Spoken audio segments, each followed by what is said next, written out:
leaders. Hope you're all doing well. Welcome to yet another episode of Tales of Teens. Our guest today is an experienced and internationally savvy executive and board advisor, best known for defining strategies and leading organizations that align talent and capabilities to deliver results across world locations. Drawing on her deep expertise of global markets and extensive HR leadership, she has a history of leading award winning multicultural teams and is a catalyst for transforming organizations for profitable growth. She has lived and held executive HR roles based in numerous world locations, including Singapore, India, and Europe.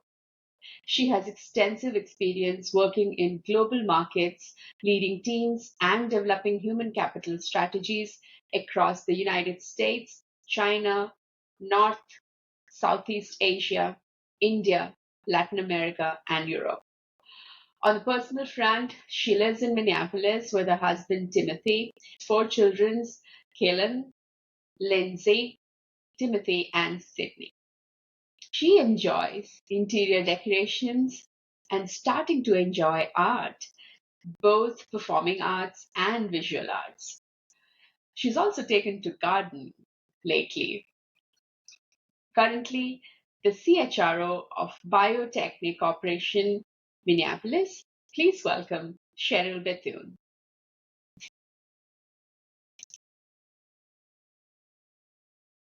Cheryl, welcome to the podcast. Hello. Thank you so much for having me. And thank you for that wonderful introduction. I think I need to take you with me around every time because that feels so good and honoring. So thank you very much for that. Oh, you're most welcome. I struggled to pick few points from your long bio, so I hope I did justice. Oh, you did. Thank you so much. All right, so let's start from your growing up years. What and who influenced you? How was it like growing up for you? I tell someone I grew up in kind of two different environments, which was the best of both worlds. I lived in the city. I grew up in Michigan, in Detroit, Michigan, and we lived in the heart of the city. And if you know Detroit, especially at that time, we had the big three automotive companies, and so very industrial city. So grew up there, but then I spent my summers in rural Michigan on a farm. My grandparents had a farm, and so I spent my summers out there, and I felt like that experience really shaped me because they had chicken and cows and pigs and an extensive garden, and we worked the farm. So this concept of hard work, of waking up and Yeah. hard work and earning your keep was something that was instilled with us. In addition to that, my grandparents were very spiritual. They believed in family. They believed in the power of the community. They believed in service. My grandfather actually gave land to the church for the church to be built.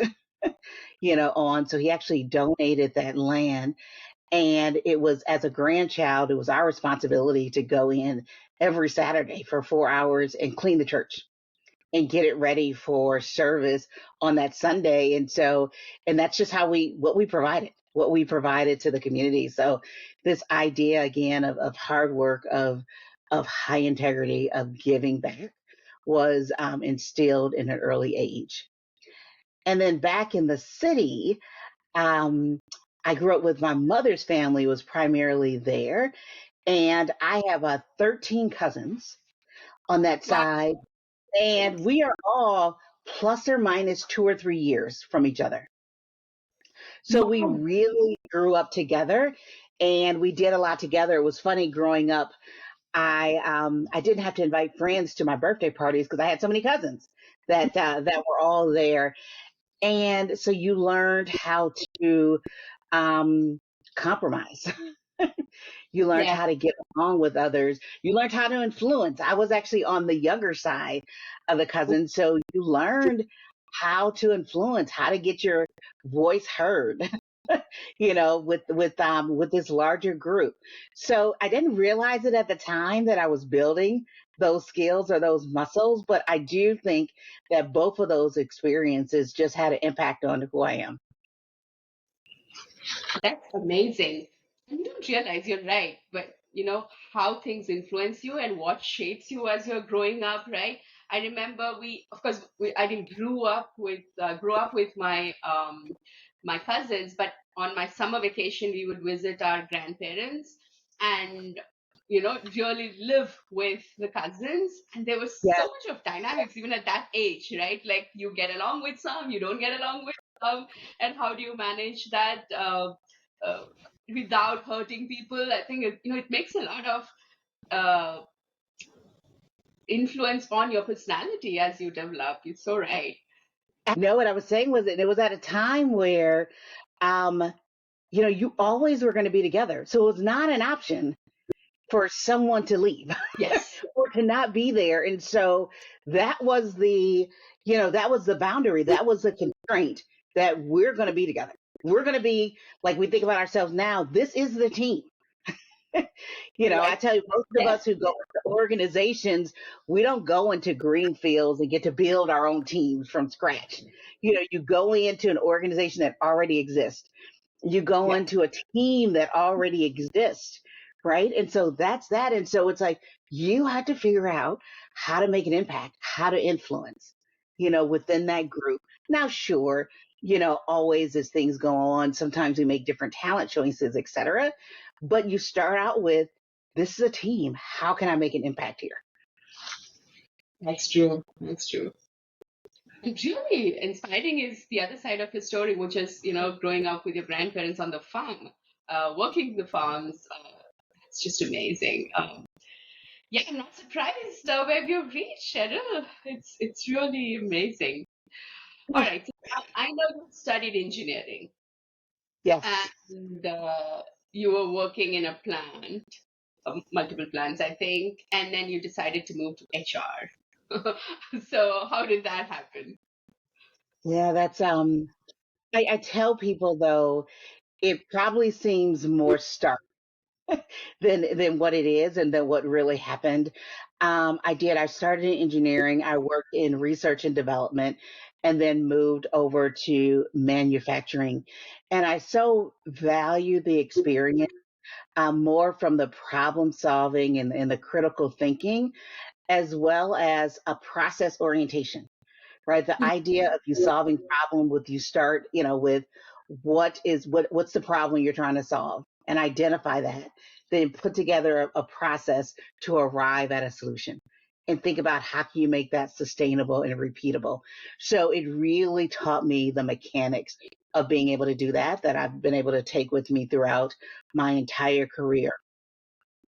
But Mhm. as I was doing that, I got to a point where I found that the problems that I like to solve or the things that I like to do is really about how do you bring people together to both help them reach their fullest potential, as well as achieve the organization's success. And I got attracted to those kinds of problems. And so that's when I decided, that's what I want to do. That's what I want to do. I want to spend my time and energy of both having people reach their fullest potential and be their best, and then actually having organizations achieve a goal. And so that's how I started to make the switch into HR. But I also find, Usha, and I'm sure you find this as well, is I actually do that um, in other parts of my life. When I work with nonprofit organizations, when I Mhm. work on boards, I find that strength kind of comes with me everywhere I go. Yeah, yeah, that's really interesting. So, did you face any challenges? This is like almost 180-degree switch, right? From I know the process you said that all that learning comes along, but um, it's a different way of operating, through a very different lens. Uh, did you face any challenges as you made that transition? Um, I wouldn't say direct challenges. Usha, what I did face is, and I'm sure anyone as you make a career switch and do things differently, is having people respect that and reimagine seeing you in a different light in different places. Yeah. As I mentioned before, I grew up and spent time on the farm where I had grandparents who really valued hard work and commitment, and focus. And so when I was going into engineering and doing that and working it was at a CPG company, there's like, wow, that's great. You're doing really, really well. Well, then when I went back to them and said, hey, I'm gonna leave this company and I'm going to go back to school and not work for a couple of years and think about switching my career, that was met with feedback, shall I say, feedback from them, which I actually discovered was fear later on. It was fear and it was out of good intent and fear for me. But the thought of, hey, you're doing well. Things Yeah. are going well. Why would you change? Why would you Hmm. disrupt that and do something different? And so sometimes in our careers, we get that advice again, all well intended, right? When you're looking to make a change and do something different, people out of fear for you, out of love and fear for you, um, they don't want you to take that risk. They don't want you to take that risk. And so you do have to, surround yourself with people who are risk takers, or also think about, how can I achieve this even without the support of people even who love me. Yeah. Yeah, and bring them along, right? As you Absolutely. progress, right? I think that somewhere they'll say that, see the reason why you made that decision, and as long as Absolutely. things just. Absolutely. Usha, I could talk about when we met, when I moved to India Yeah. to take on a role there.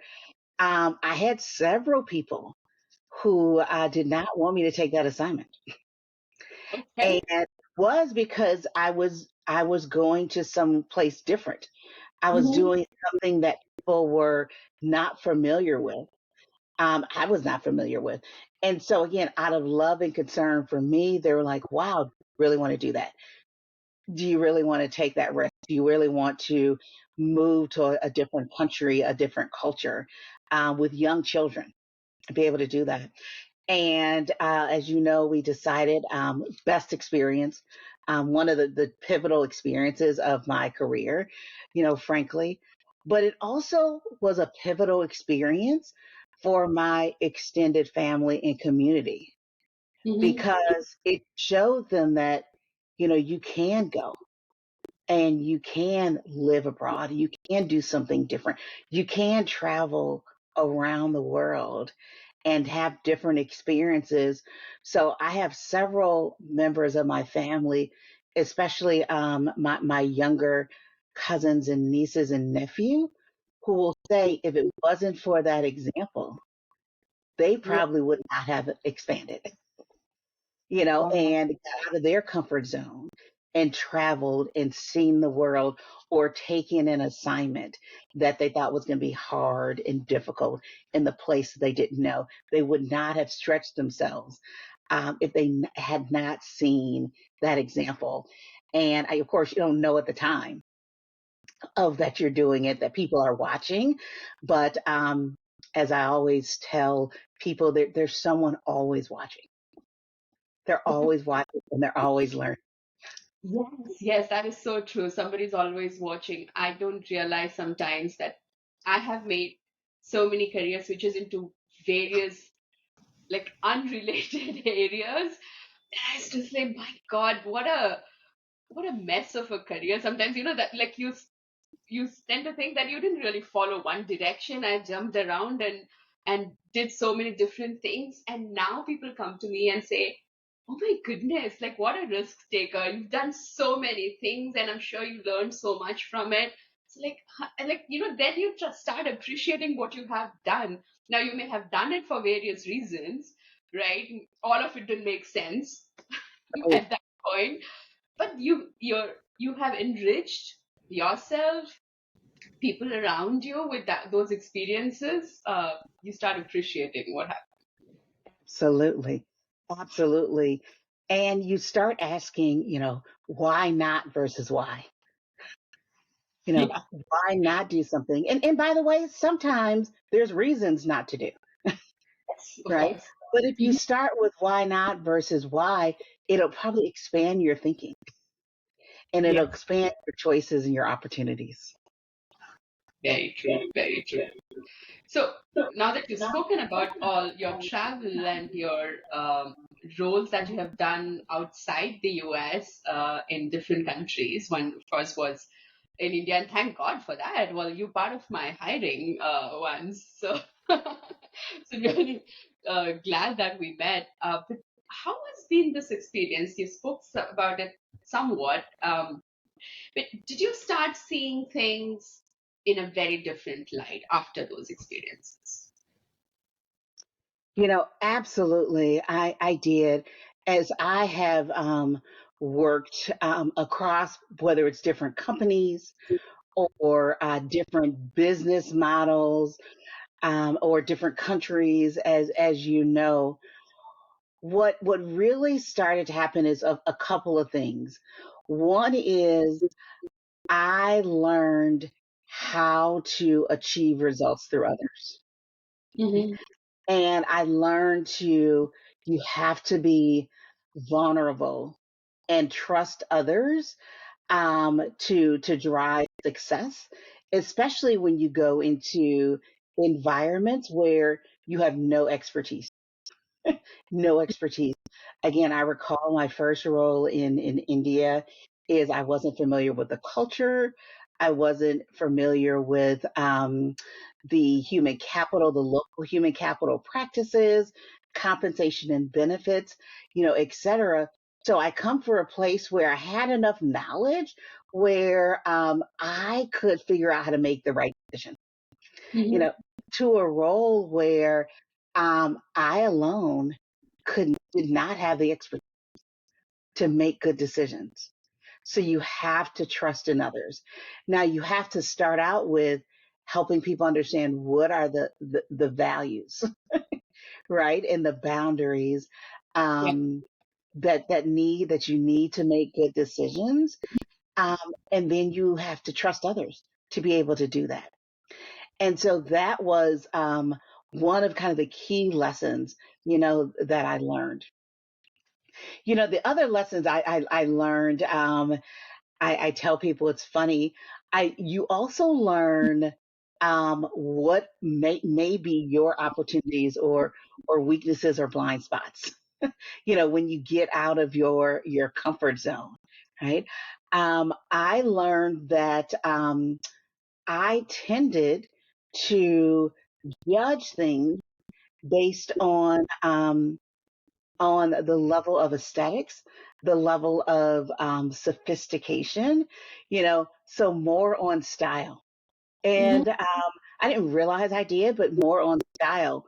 Well, when you go and when you go to places where English isn't the first, right, where the cultures are very different, is you have to strip that away. Yeah. You have to strip that away and you have to focus on the substance, right? The substance and the level of I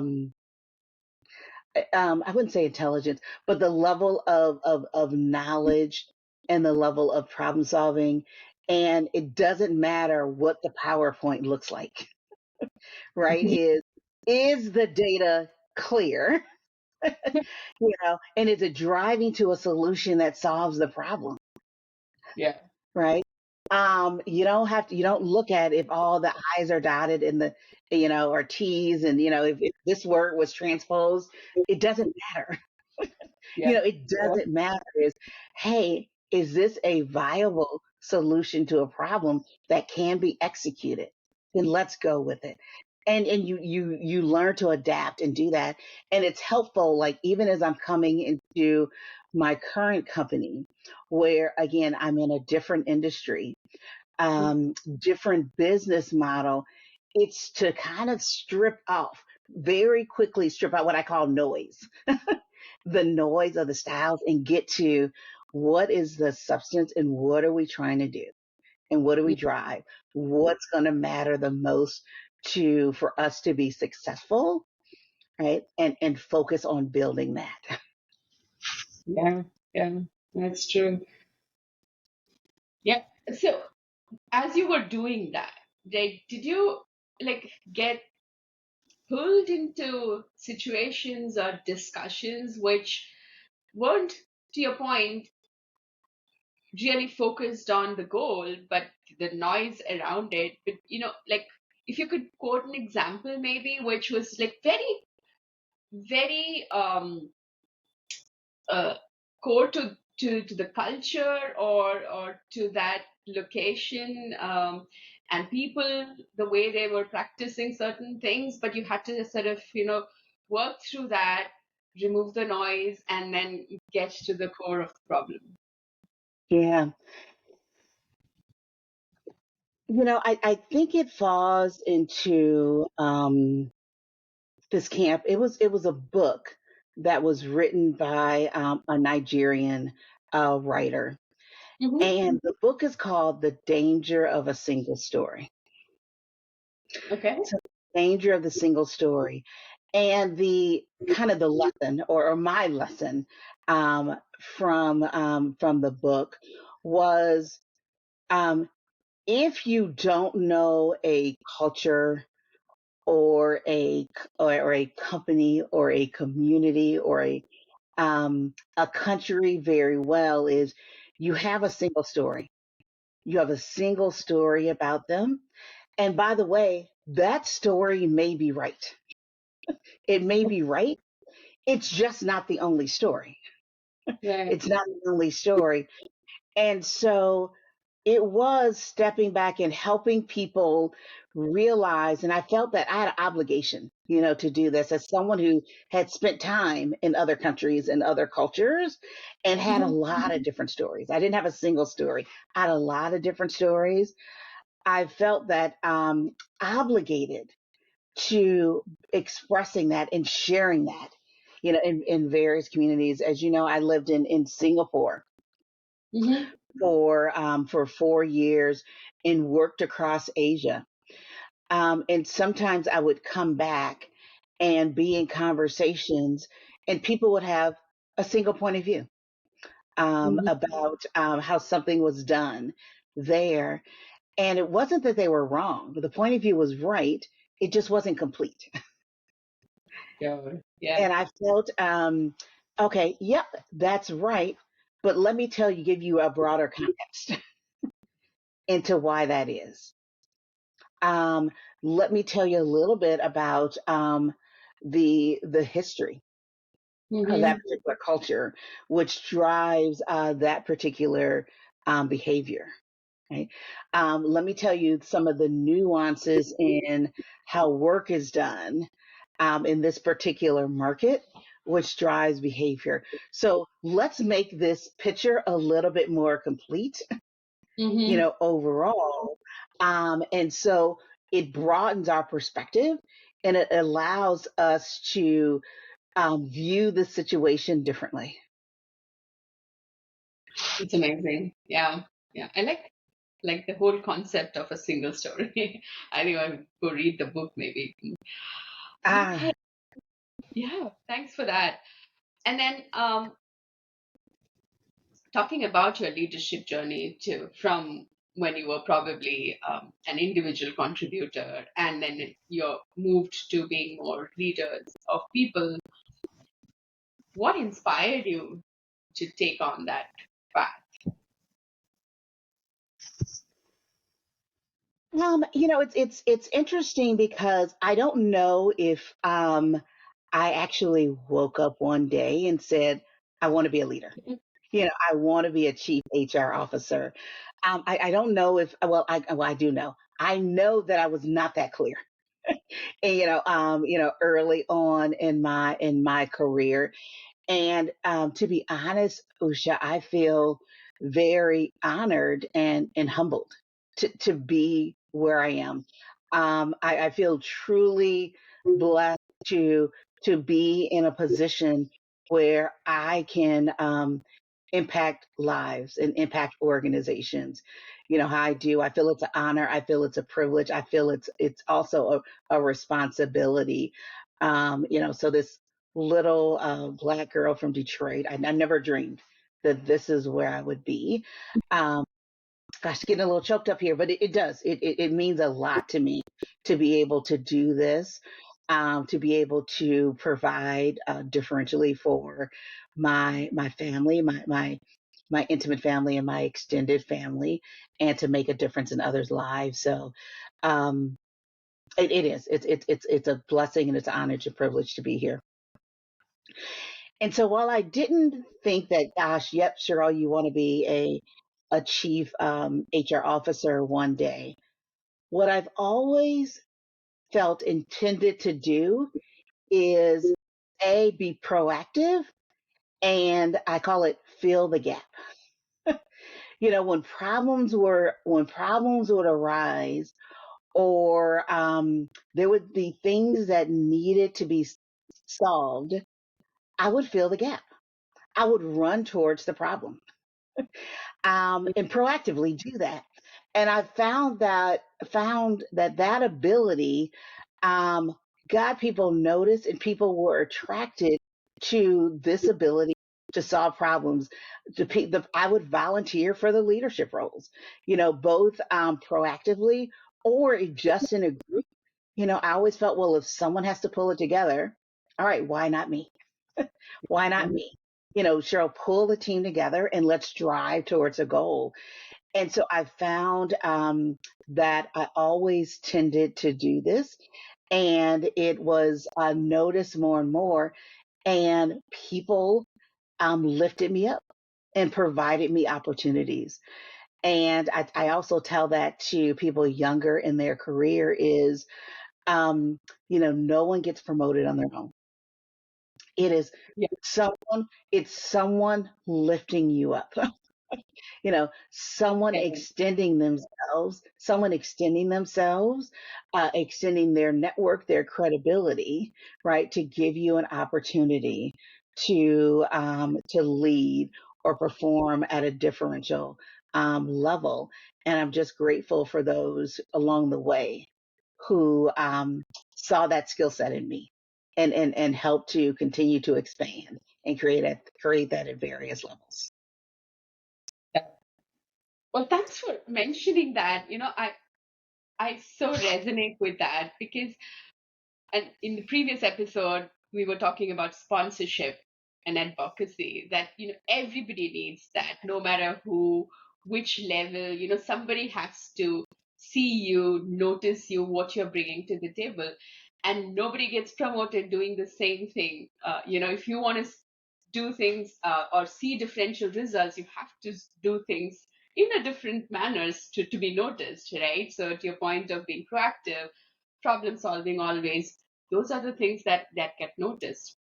Usha, the other thing I'd say, I didn't mention this before, because I do think it's about filling the gap and stepping in and problem solving in places where you can be proactive and where others won't. I also think the skill set of being a proactive truth teller, Mm. as a leader in helping to be objective, right, but be honest and provide perspective, and the ability to be able to do that, to sometimes do that, and when no one else is, right, to have that independent thought, that independent point of view, and be a truth teller. That makes a difference, because what it shows people is It shows people that you have courage, and Yes. it also shows people that you care, that you're Yes. passionate, right? And so you have the courage to do it, to go against the norm, but also you care enough to tell people the truth. You care enough about the organization, about its success, about the people, right? And that is a value and a skill set that's needed in leaders, and people notice that as well. Yes. 100%. 100%. I think sometimes you feel like, should I, shouldn't I? Is this my job really? I'll tell you very simple thing, right? I'd gone to this like a small closed door conference with a consulting firm, and I went to their washroom and I saw these dispensers, like napkin dispensers. Okay, and I said like, wow, why don't we have it? And I remember coming back and telling our facilities and saying, hey, this is such a need, for to have in women's restrooms. Why don't we have it? And they had never heard of it, so we actually procured and started using the dispensers. It's such a small thing, but it was so much appreciated that somebody cared, right? Like this was brought to their attention, and eventually things happened. Absolutely. All right. So looking back at your leadership days, um what's one piece of advice that you really cherish from anybody for that matter, right, who gave you an advice and you still carry that along? Oh gosh. There's so much, and like I said, I've had so many people over the years who have poured into me, and so many pieces of advice. I I think the one that I'll talk about, now is, you don't have to have all the answers, and you don't have to do it alone. Mm-hmm. I felt early in my career this pressure, to be perfect. Right. That shows you had to come with all the answers, and you had to be perfect, right? That's what we're taught in school. We're taught to aim for the A, to aim for the 100, to get the 100%, Yeah. to be perfect. And by the way, at least when I was growing up, and your homework was on your own, your assignments were on your own, the tests were on your own, and so you Yeah. were taught to get the A and to do it by yourself. But what I have valued over the years is people saying, hey, it's not about perfection, it's about progress. Mm-hmm. It's, are you making a difference, and are you making things better, and are you progressing in the right direction? It's not about always about having the right answer. It's about listening and learning, right? And helping others solve the problems and go along their journey, and drive success, right? It's not about achieving it alone. You get to a point in your career where it is impossible. It is impossible to get results by yourself. You have to get it through others. So it is really about building first a team, and then an organization, and then a company, right, that knows how to partner and work together to drive success. Each having their own unique role, their own unique expertise, Mm-hmm. but the goal, the North Star is the same. And they're all bringing their expertise to really deliver and drive a result. And so being able to ask for help, and to not do it alone, but to achieve success. That's probably one of the best pieces of advice I've gotten over the years. And it was hard. I had to relearn what success looked like over the years, right? And you go through these career phases where, you start out individual contributor, success is all about you and what you do. Yeah.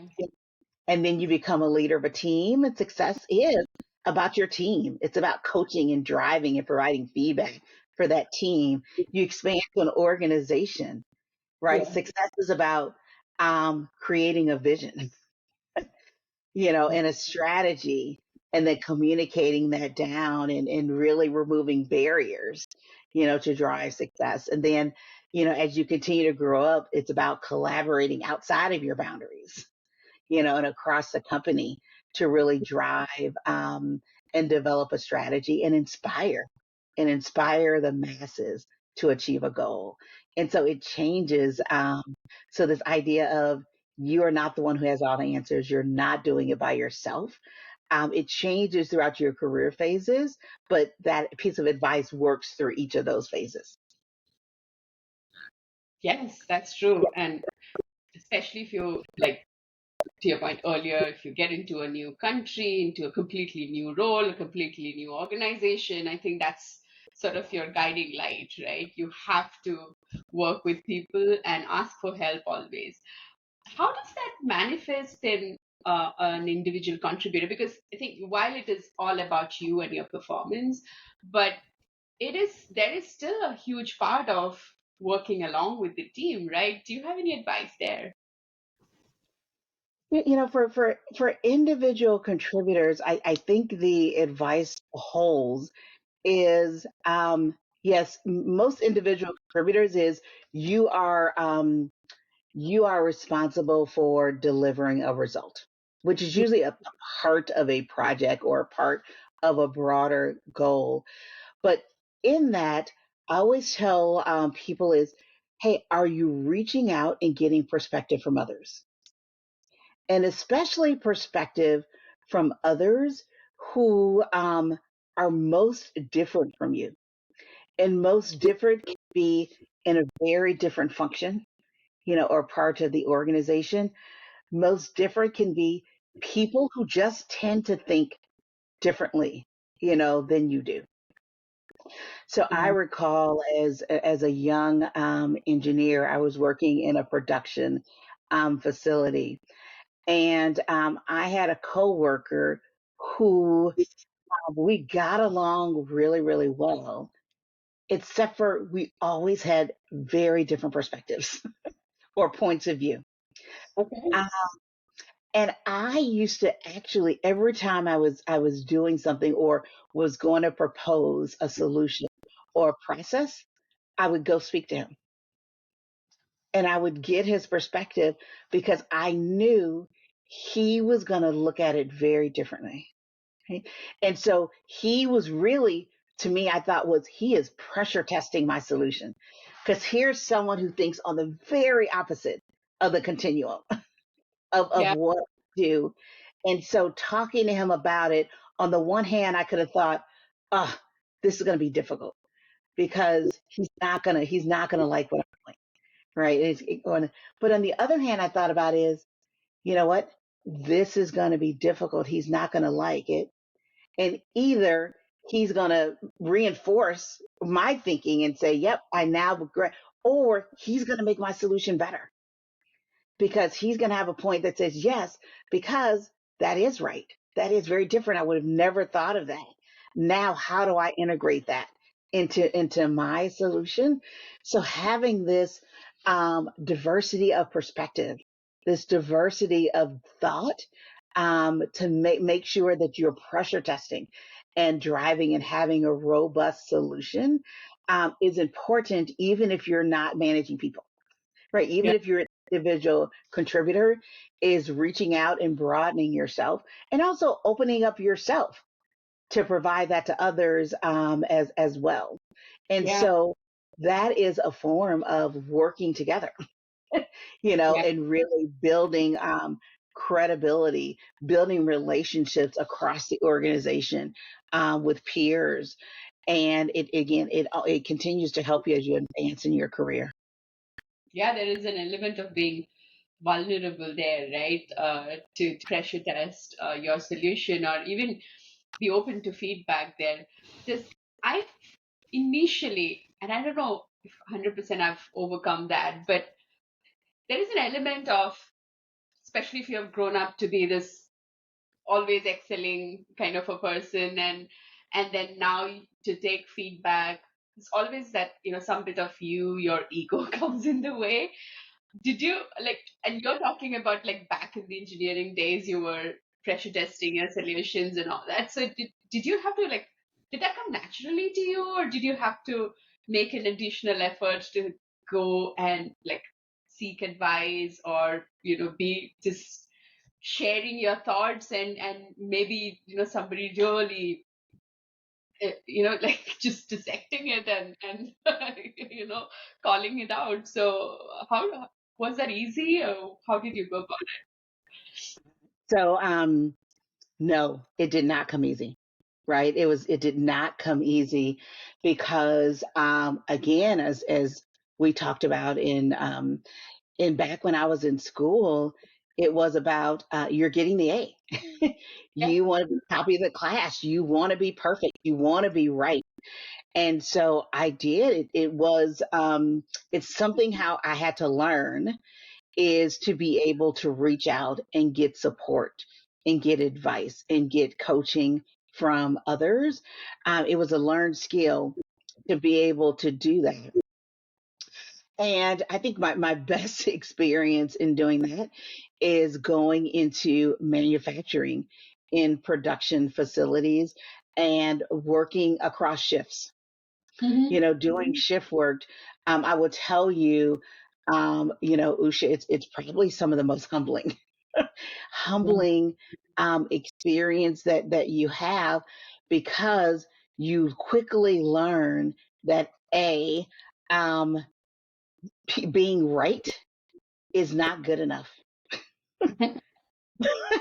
You quickly learn is people don't necessarily care if you write if they don't care about what you're talking about. Yeah. It doesn't matter, it doesn't matter. You quickly learn to create win-wins, right? Mm-hmm. Win-wins out of organization is, okay, this is the right thing to do for me. How is it the right thing to do for you? How is it the right thing to do for the company? Right? And how do I influence that? How do I balance those three and maximize those three, and put it in a perspective or in a point of view where I'm able then to influence, et cetera.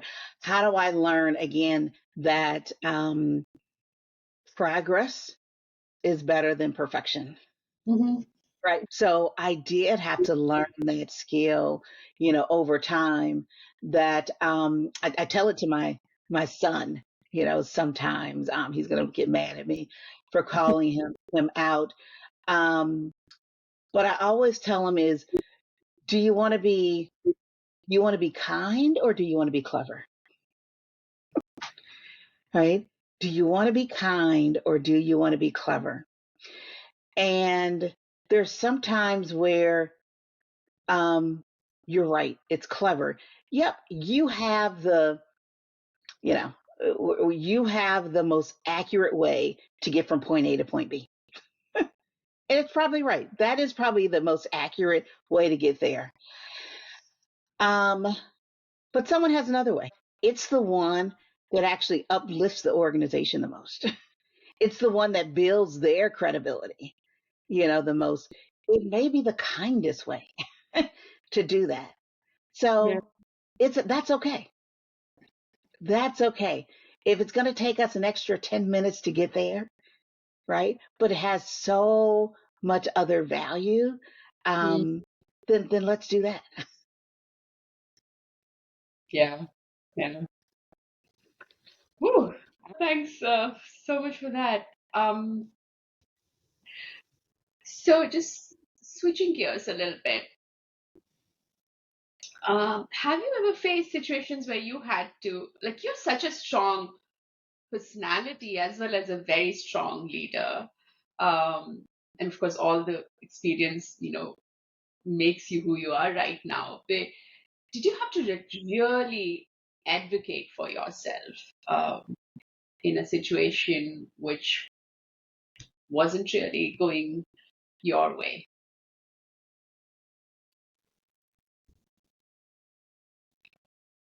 I'll point to a situation where, um, again, you have to sometimes um, reground or reshape people's sometimes very unintentional but biases that they have, right? Hmm.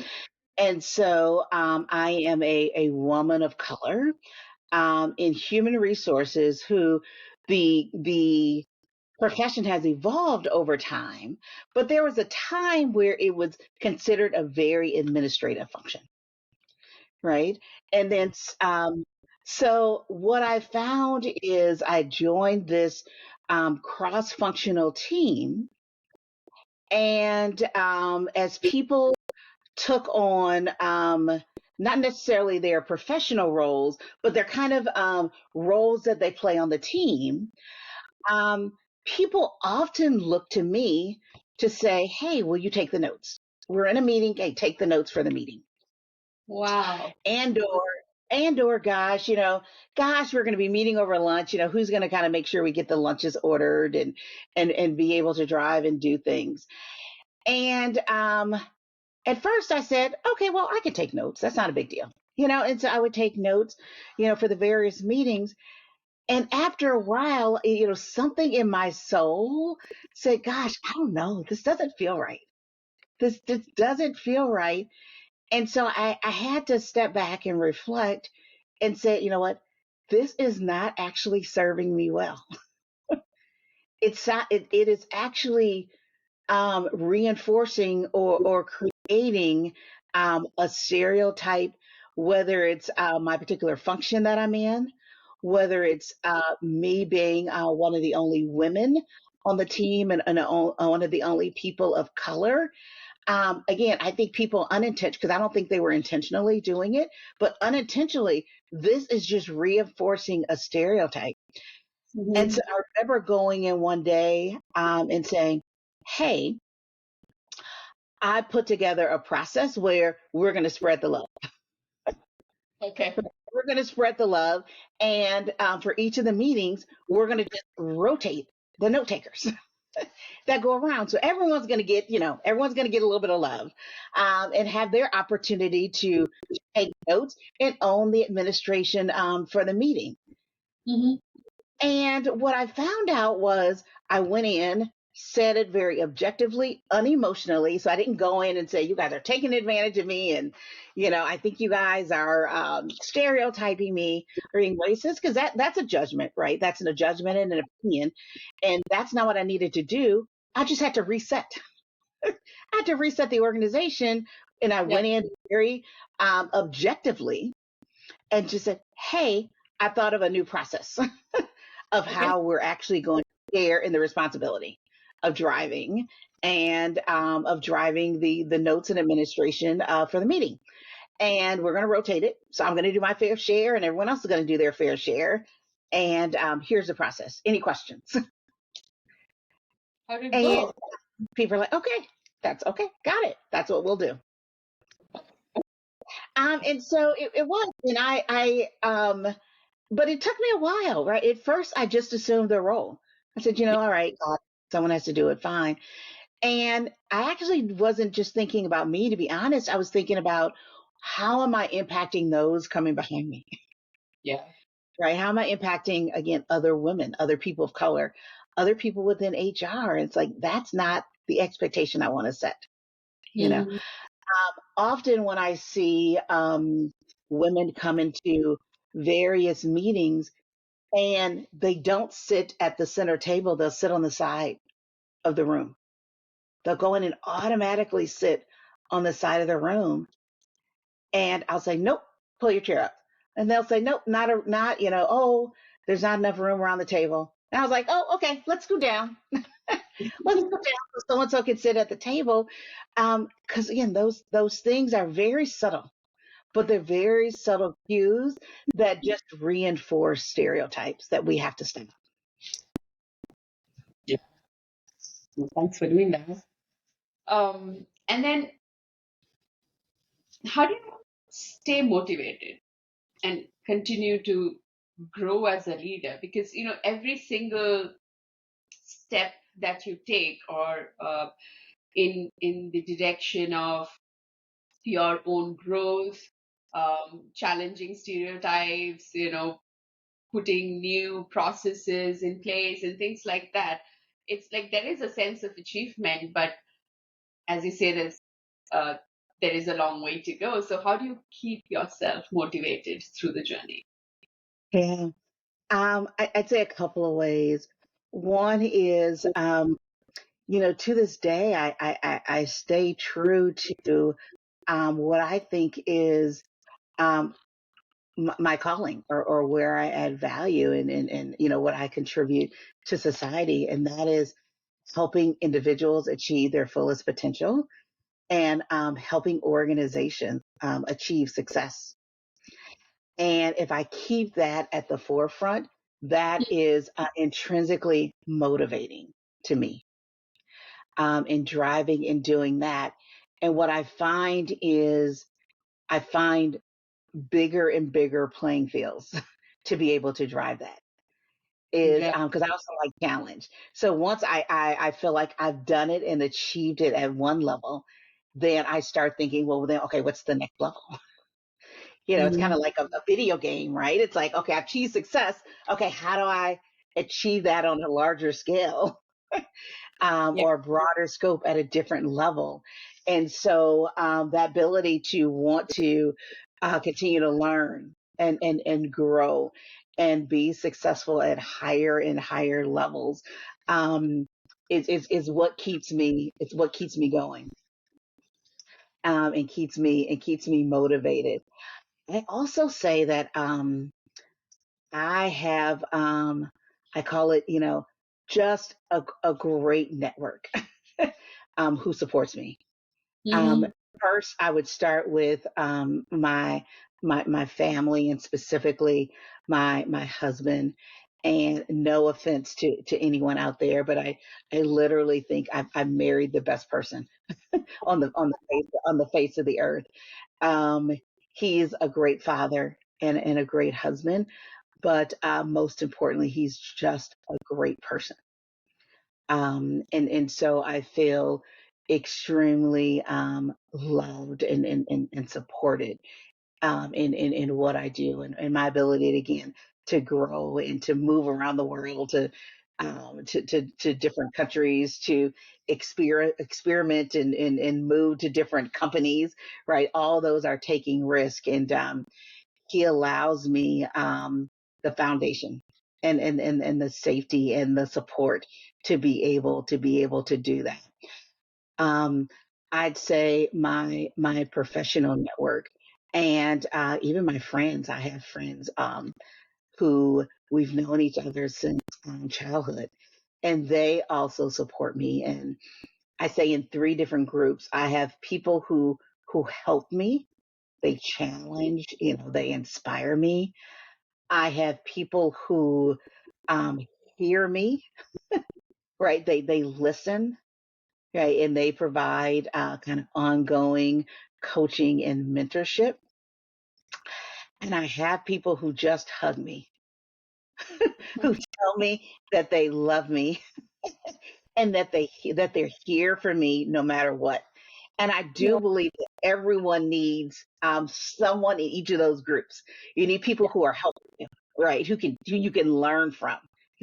People who are hearing you, right? Who just listen and provide perspective. And then you need people who just give you a hug, who just Yes. love on Yes. Very, very important.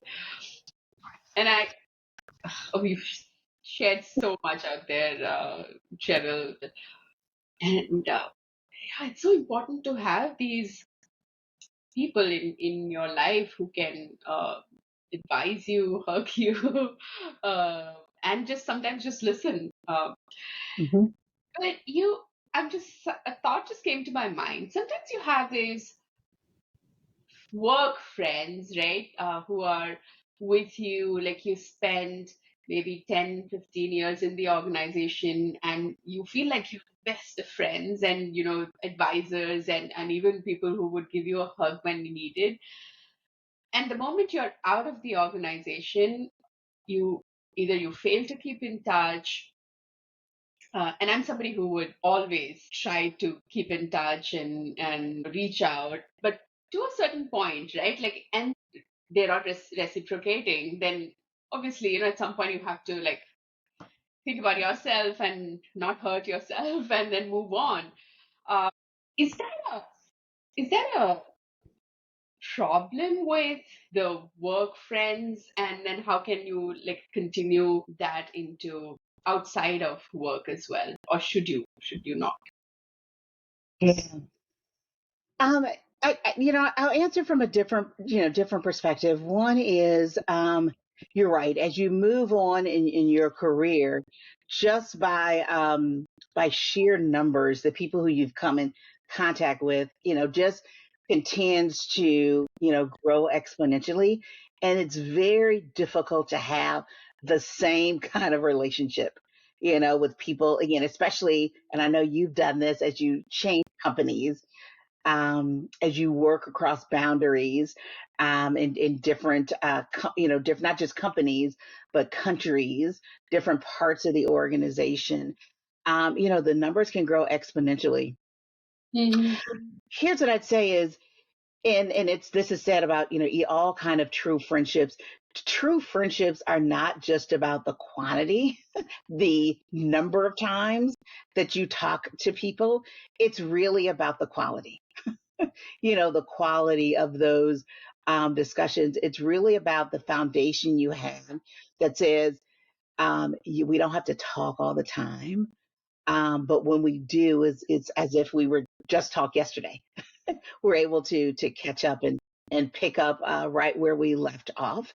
And it's about hitting those moments that matter. Hmm. Even with that, though, you have to be intentional. You have to be intentional. So, for example, what I do, Usha, is I have on my calendar, once a week for an hour, right? It's called my catch up with comrades. So that's what I just try to brand everything, right? So catch up with comrades. And I have, again, here's the engineer in me, right? I have a spreadsheet which has a lot of people, and it has the frequency in which, I've said, hey, I need to catch up with these people once a year, once a quarter, once every 6 months, etc. And by catch up, sometimes it means I literally send them 3 sentence texts. Hey, thinking about you. Hope you're doing well. Hope all is well. And that's a catch up. There's other people I'd say, gosh, I'm going to schedule an happy hour with them for us to get together. So there's different ways. There's other ones, that actually, oh, you know what? Here's just a great article that I think that they would resonate with or relate to. And so it's about maintaining that, but it could look very different for different people, but you're intentional about doing it. And for me, and other people may spend more time or less time, but for me, it's doing that an hour a week, and being very intentional about continuing to have those relationships.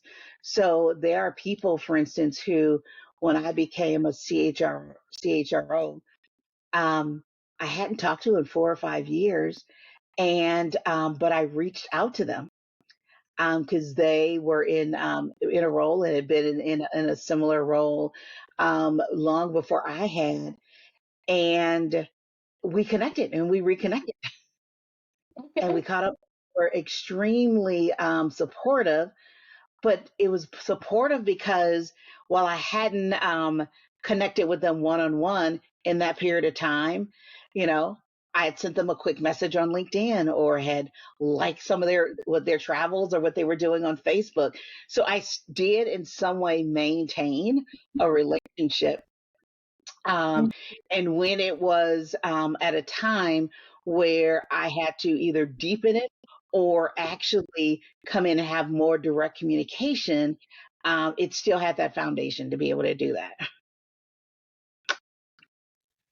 Wow, that's actually clears so much for me. Sometimes it is. like you have to be very pragmatic about it also, right? Like I think not get emotional all the time about uh, maintaining relationship. There is yeah, there's a practical approach, and of course there'll be very few where you can be. Yes. Okay. And it's even if it's just holidays, right? So there is again, I have this spreadsheet, it's again, it's very, very engineered, but it's gosh, there's a group of people who I tend to reach out on during Diwali because I know that's very meaningful to them. It's impactful. We had that shared experience, and so I'll reach out and happy Diwali and hope things are going well with your family, and or I'll send them a picture of us when I was in the office there and how we celebrated. Um, there's parts of those who I know who celebrate Ramadan or Chinese New Year or Christmas or other various things that really bring that person to mind. So it makes it personal. And that's my reach out. And so if you think about those are once a year, once a year, but it's still maintaining the relationship. That's amazing. We had a very long discussion in one of my mentoring circles about networking, right? What kind of efforts should you put in, or is worth putting in sometimes to have your network going? I think this is such a great advice. Thanks, Cheryl. Okay, so you are on board of other organizations, and I don't know how many, but I've realized that you are on maybe multiple of them. How do you describe that role, and what is your sense of achievement as you do that role, and what is success in roles like that? Right, right. As I think about board work, I think it does two things. One is, when I go back to this, is it gives me a way to um, impact in different ways and in different organizations. So again, this ability to make a difference by helping individuals reach their potential or organizations achieve success. It's the ability to maximize, where and when I can do that. And so I choose boards where I do think that that's going to be valued and where I can make a difference. A Mm. difference. But in addition to that, boards teach me as well. Again, as we talked about that, we go back to the danger of a single story, right? If you've worked in one organization, in one culture with one, within one function, is you don't realize inherently you learn that that's the way to operate. Right? Yeah. That's the way to operate. But once you start extending yourself to other organizations, whether it's through not for profit work, whether it's through board work, whether it's actually moving your career to different organizations, you learn that, okay, there's multiple ways to do things. There's different perspectives and different views. And so being on the board also teaches me, there's a different perspective. Right. There's a different view. There's a different business model or organizational design to achieve success. And what can I learn from that? And where can I either bring that back to, the company that I'm working for, or or vice versa, where can I take what I've learned at my current company and bring that to my board work? So it's also a way to expand my perspective and broaden my thinking. I hadn't thought about it that way at all. So, yeah, I think it is about broadening your perspective and benefiting both the organization where you're working as well as where you are as a member of the board. Wow, this has been a very, very enriching conversation, Cheryl. Any last parting thoughts? Most of our audience are new leaders or aspiring leaders. Any parting thoughts, advice for them? Yeah, I'll go to, um, and I know it's going to sound interesting, but I tell people to own your space. Whatever space you're in, whatever phase of career that you're in, own it. Own it and maximize it. And again, it's not about being perfection. It's about making progress or making an impact. Um, it's about show up authentically, Yes. right?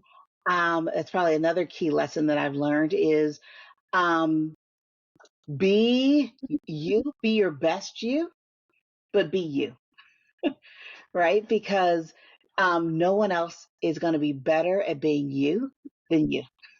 Yep. Okay? So be your best you. And the last piece of advice, I'd say, lift up and bring others along with you.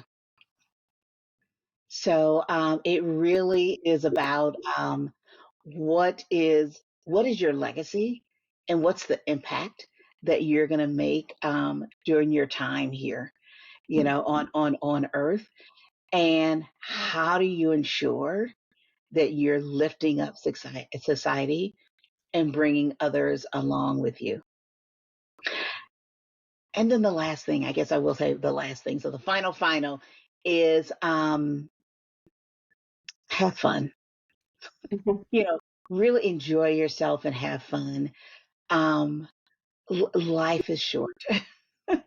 Life is short, and so you should really do things that also make you smile. Yes. You. I will not disrupt on that thought and leave at it. But thank you so much for joining the podcast, Cheryl. It's been an absolute pleasure. It's been a pleasure knowing you, working with you, being mentored by you, all of it. So thank you for being there. Thank you. Absolutely. Thank you, Usha. Yay! I hope you sense the joy that I'm feeling after that conversation. Cheryl is truly special. I hope you all enjoy the conversation. Please like, share, and subscribe to the channel. And I'll see you soon with yet another leader and yet another story.